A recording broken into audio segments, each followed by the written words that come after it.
Hi, welcome to Pathologic. So, this game, as of recording this game is recently kind of blown up again, thanks to H-Bomber guy. I'm not like a huge fan of his, but he made a really good, really informative, kind of profound video about this game, and I watched about 10 seconds, and I was like, dude, I gotta play this. This sounds like right up my alley.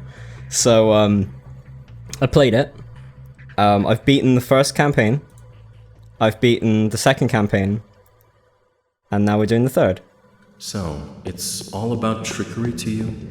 Wherever have you come from? No. I detest trickery. But if we ourselves are to suffer deception, our hands are no longer tied. Where are we? Well, the muscular contraction is there. Means you're already inside of him. This must be one of the ventricles, right here. What a silly place. It's stuffed. So it's not real for now? I don't think it has started yet. Does it matter what it's made of? It's definitely struggling. We need to perform sectio transversalis. Cut the wall. There's no other way out. The sectio What else is there to do? Fuck me, I dude. know what to do. Fucking hate Daniel. Those who favor hard logic and direct action are bound to be misguided. Only a miracle can set us free without us having to destroy something. And I can do miracles. Just let me. Will you please be quiet? You're a liar and a thief. Who is going to believe you when you keep lying to yourself? The truth is my shepherd. Whatever happens, I will find answers, and justice will be restored. I will perform the operation. Medica morbo adhibe. Don't you go all bossy on me, clever clogs. You will act justly, but your justice will blind you and become his demise. This calls for the gentle hand of a surgeon. Step aside, both of you. Your gentle hands are used to killing, not giving life. You will inevitably do harm. As for Brainy, he has no regard for casualties at all. Neither of you knows compassion. Yes, it seems unlikely that we'll get along well, but there's only one truth. Any choice is right as long as it's willed. That's the truth of the matter. Only the heart will show you the right choice. Stop thinking about yourselves. Think of the sick. He's in pain. I can't see it yet, but I can feel it. It's not even a trap. It's a grave. Subipsum funis sumus. Can't say I hold a soft spot for it. I can see that. You're full of hate. Stuffed or not, it's breathing. I can hear it. It can be healed rather than killed. You mean you won't become a killer? But you will. Mark my word, that's exactly what will happen. But I can avoid it. No, we won't ever get along. I suggest we be on our way. The sooner the better. Off we go then? Let's go. The clock is ticking. So, that's the introduction to our three protagonists. They're all kind of assholes in their own way, and they all have different solutions to the same problem, essentially. Okay, so I've already played the Bachelor's campaign. I'll kind of go into detail about the campaigns that I have played while I'm playing the new one. I've played the Harrispex's campaign, and we're going to be playing the Changelings campaign. Clara had a dream, a foggy morning, having passed a wicket gate, sorry. She is now dawdling somewhere, piles of dry leaves rustling in her wake. A familiar voice calls out to her. She lifts her eyes and sees her own twin sister point at an old man convulsing and weeping in unbearable agony. Clara darts for the man to save him with her healing touch, but so does her sister. The girls exchange confused glances. This is the story of a thief girl who has chosen who has chosen who has chosen her own past, ceased to be the instrument of blind fate, and refashioned herself into a free miracle worker. Clara wakes up. So, Clara's an interesting character. Like, I haven't played Clara's campaign, but you do meet her in the other 2 campaigns. And she's a very interesting character because of the way that she decides to deal with the issue that is present in the game's story. I guess we'll talk more about the overall plot of this game while we play.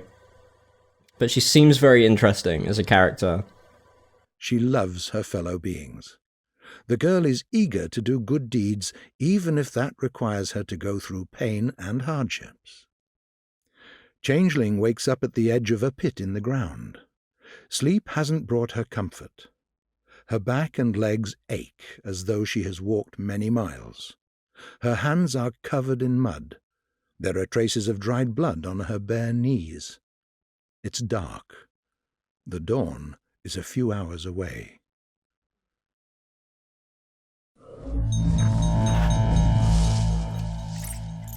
So, what you're watching right now is I've edited this cutscene just a little bit to make it a little bit more palatable. The original cut of this cutscene, a little bit silly. You might be able to tell bits where I've had to aggressively edit it to make it look less silly, but I hope nobody minds the edits, because I did kind of have to make them.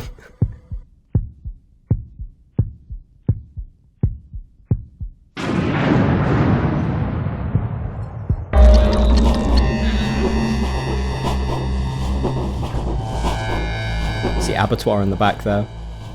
So many things I'm gonna have to talk about. I'm kind of excited. That's Katerina Saburova and Grace, the gravekeeper's daughter.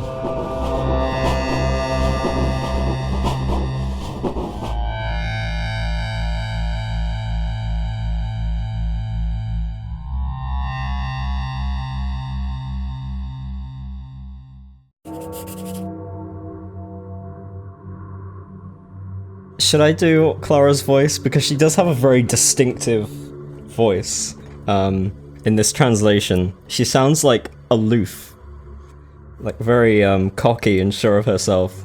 It's like, why would they call me a thief? Pray tell. What did I steal? Why does the law detest me so?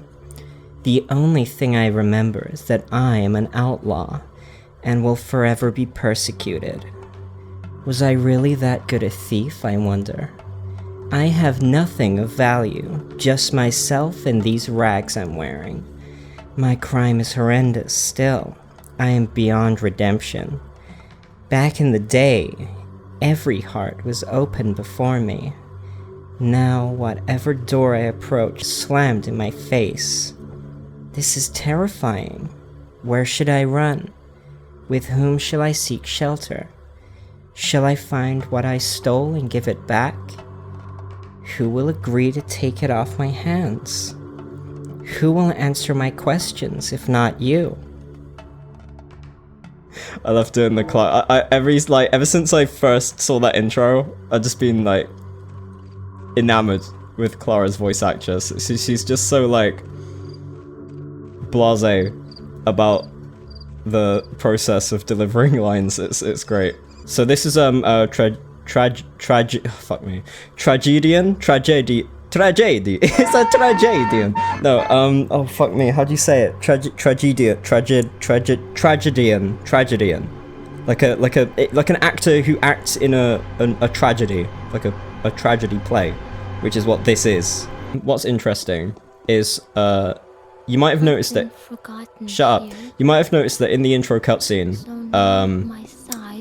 these oh my god, they're talking. Shut up.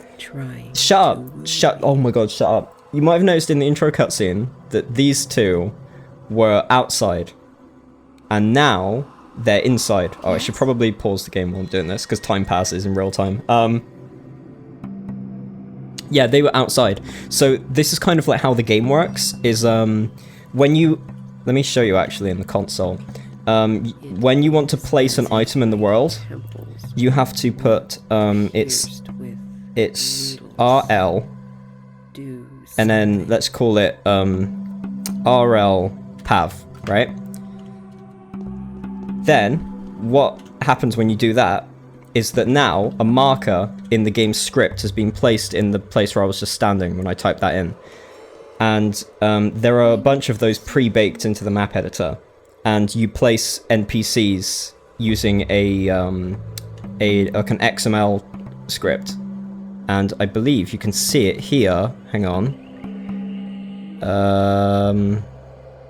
Oh, well, no, wait, no, there it is. Look, remove white mask. So that's removed the tutorial NPCs from outside as soon as I got in here.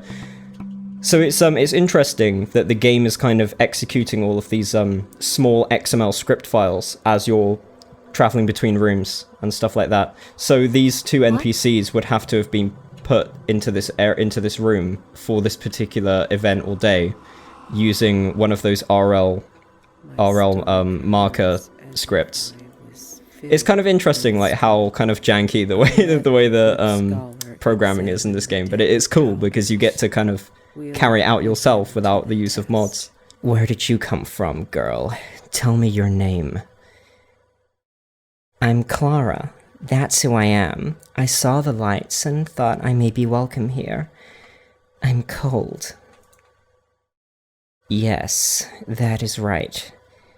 I've been waiting for you, Clara. We have many things to talk about. Ask me, and I will answer. No, not in here.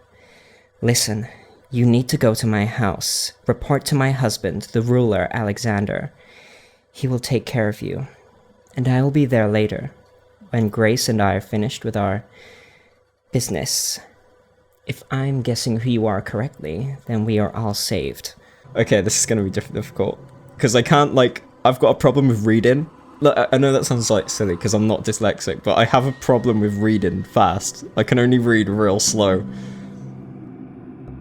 All of the house's inhabitants are now crammed into the remaining 2 corners. Can you imagine the harvest that death is about to reap? Oh, scary. I can picture vividly this house with the dead crowded in those corners, expecting many guests. And my lady doesn't want to believe it. She says the future can be changed. This is her pity talking. Where did you come from? I thought you were going to stay at grandfather's. You only went there yesterday evening, after all. What are you talking about? Well, there was a girl, the spitting image of you. She came here just before you did. It wasn't dark yet. And then she went to grandfather. That's odd. Impossible, actually. It must have been me. There's no other way. So, it's very interesting. So this is the introduction of Clara's primary struggle, I believe. Sorry, you might notice me quick saving a lot. It's because this game is really fucking hard. Yeah, interesting dilemma already. So it seems that Clara has some kind of doppelganger that's pretending to be her and following her around. And, or, no, she's like 2 steps ahead and like doing stuff and kind of changing her reputation. Oh, that looks a bit rough there. Like, kind of altering her reputation for the negative for the most part, it seems like. Oh, dog. Is that dog friendly? Hello? Okay, dog was friendly. These are factory workers. They work at a place called the Termitary. Wait a minute. That's the Termitary there.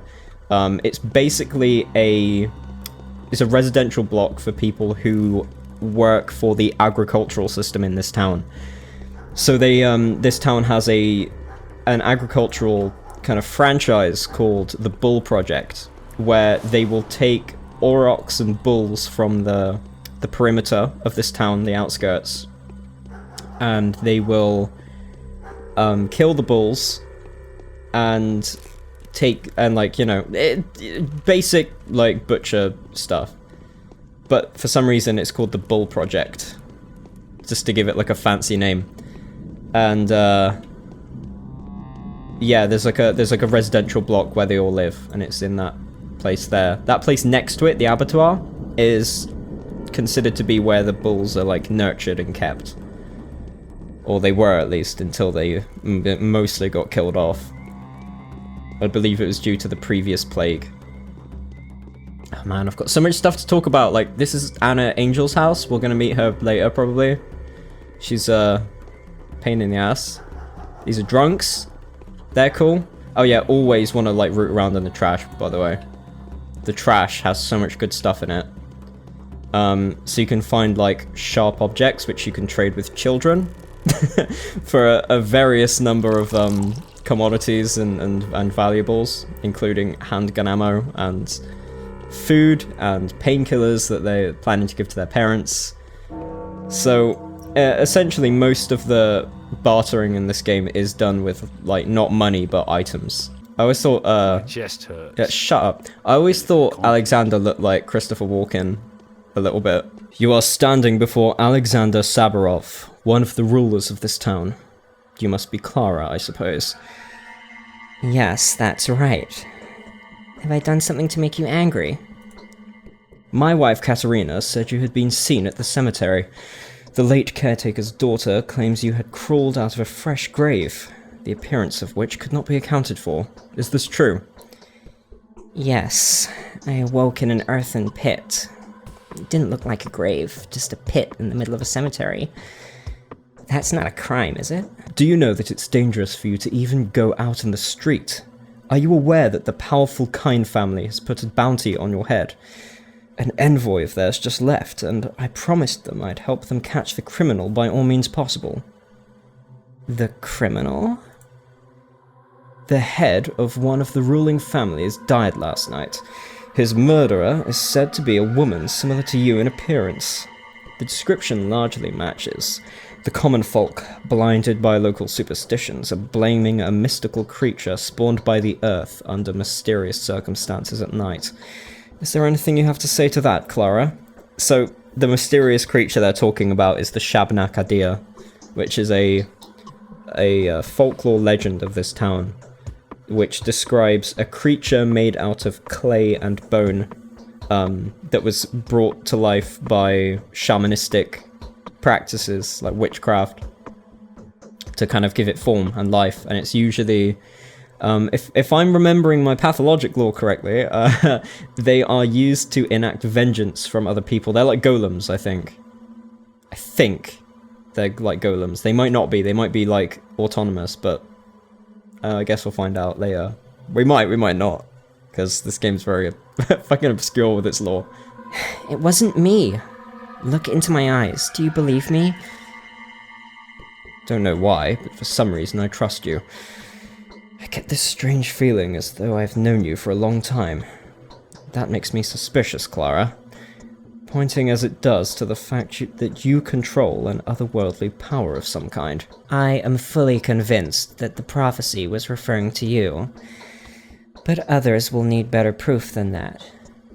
Do as my husband said and prove that you are who I think you are, and we will stand by you. The ruling couple and the holy harbinger. What does that mean? It means that if you stand before our people in all your glory, fulfill your destiny, and don't abandon us afterwards, we will adopt you as our daughter. When I die, I will pass on to you the power of the spirit, and your heart's chosen one will inherit the power of the sword from my husband.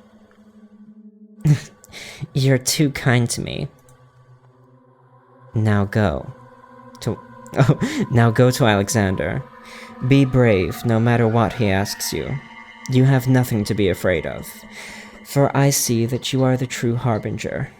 Such things can neither be changed nor hidden from me. Time has proven that I do not make mistakes. Fear nothing and return triumphant. Alright, I'm going. If I was Clara, I'd tell these guys to fuck off. My wife is a clairvoyant, but I am not.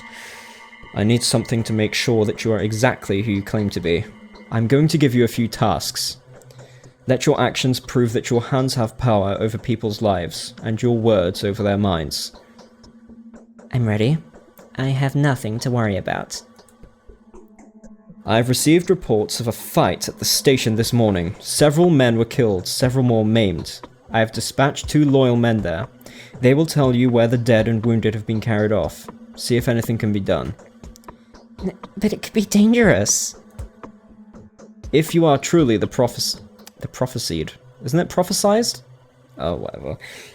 If you are truly the prophesized messenger from above, you have nothing to fear. Nothing will harm you. The murderer has fled. The whole town is searching for them. Wherever they are now, that place is far from the station. Go and fear nothing. And what if I don't succeed this time? After all, I can't control this power. It's coming from beyond. If not this time, then another time. Heal a man by nightfall for me, in the presence of a witness, or preferably witnesses. This will strengthen our position. I will then have legitimate grounds for protecting you against the Kind's wrath. Alright, I'll do everything as you say. So, we have to go to the train yard, and that criminal that Alexander was talking about is the Haruspex, Artemy Barak. So, I guess we've got an opportunity to talk about Artemy now. So, we're about to go and witness Artemy's handiwork as a absolutely ruthless surgeon with no moral compass whatsoever. At the start of the Haruspex's campaign, he gets jumped getting off the train into the town. And he's barehanded, and his attackers are armed with knives. And he kills every single one of them with his bare hands. And I think he mortally injures one of them.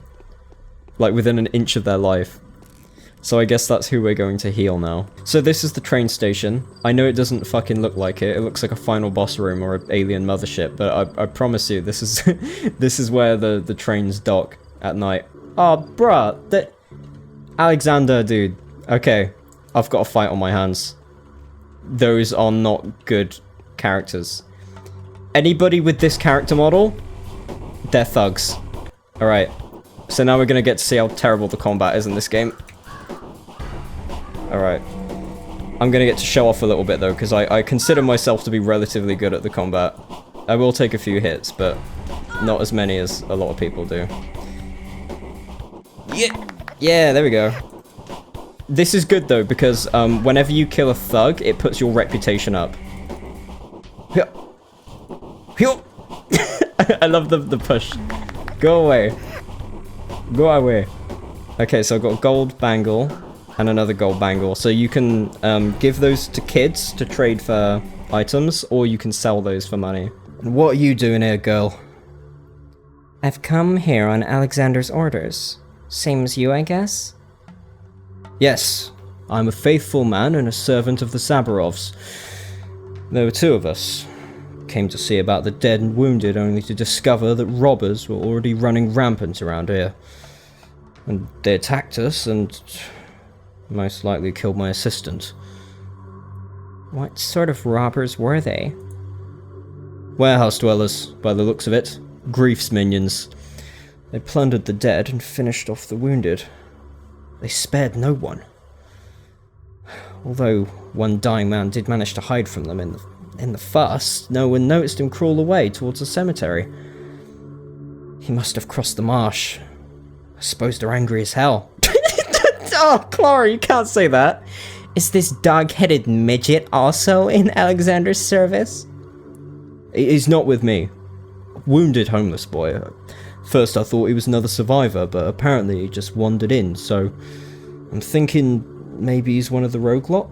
Dogheads are a gang in this game. They're pretty cool. I'm angry, and I hurt. Why so? Why? Because first I get chased away into the steppe by my soul and a half mates. And then I run into a ripper there to boot. Boy, I was like begging him to let me go, but the bastard knew that I'd been picked on for... Then pulled out this knife, and here I am, carved up like so much fillet. It hurts. Help me, will ya? Thought I'd made it out. And what do you know, along comes Leather Sack. Leather Sack? Some ripper I'd never seen around here before. And he's like, stop right there, I'ma question you. Are you wanted for such and such crimes? Are you carrying valuables on your person? Etc, etc. And then whack, he goes with that razor. But I wriggled myself free, saved myself again, and then wobbled my way to this place, and then... Poor thing. Come on, come to me. Let me touch you with my hands. You'll feel better. Do I just punch him with my hands? Oh, shit. How do I do it? I can't just... Wow, what the fuck? What the fuck? Oh shit, that was supposed to happen. Okay. Okay, alright, Jesus Christ, fuck me. The Haruspecs in my campaign was, like a culture-sensitive, benevolent, humble Menku. Which is, Menku are like, religiously recognized surgeons, essentially, in the world of this game. And I played him as like a really respectable guy, but like, it seems like everybody else's Haruspecs is like some bloodthirsty psychopath who fucking goes around killing kids.